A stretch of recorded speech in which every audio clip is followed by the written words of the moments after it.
Una raccolta di poesie che parlano di amore, di sogni, di sacrifici e di vita vissuta, il tutto inserito però nel contesto sociale, tra denuncia e incoraggiamento delle nuove generazioni.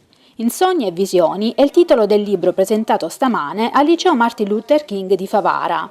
La presentazione è avvenuta di fronte ai tanti studenti del King che hanno occupato l'aula magna dell'istituto.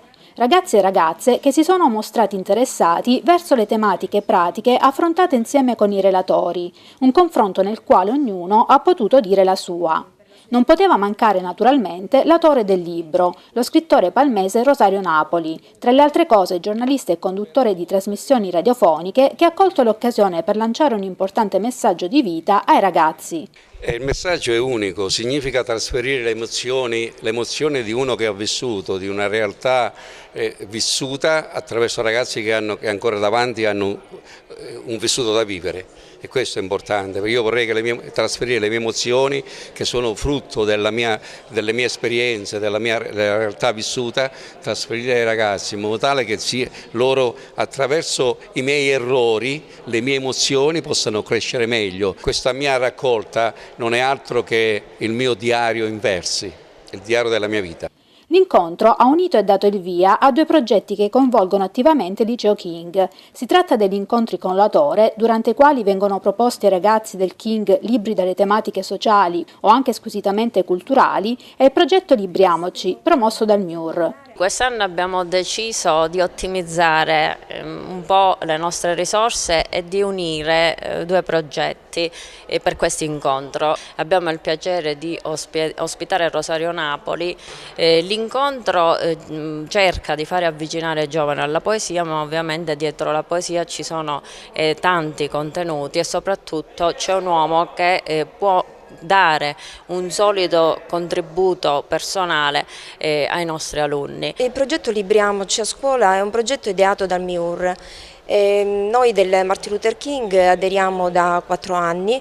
Si tratta di un progetto che promuove nelle scuole l'amore per la lettura.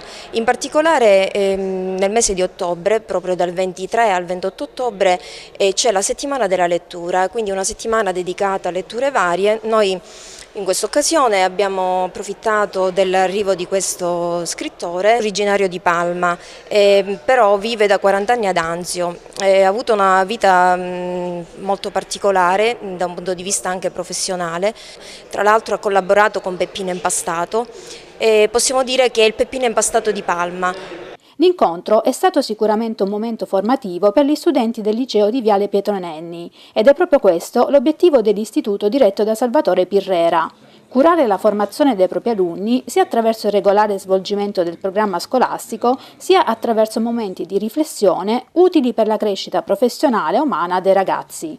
I nostri alunni hanno potuto riflettere, hanno potuto comprendere il messaggio che l'autore ha voluto dare, si sono fatti un'idea propria, sono stati messi nelle condizioni di imparare a ragionare, che è la cosa più importante che la scuola di oggi deve insegnare. L'imparare a ragionare, la capacità critica, la capacità di insight, cioè a dire di cercare soluzioni nuove a problematiche che ci si trova ad affrontare nella vita.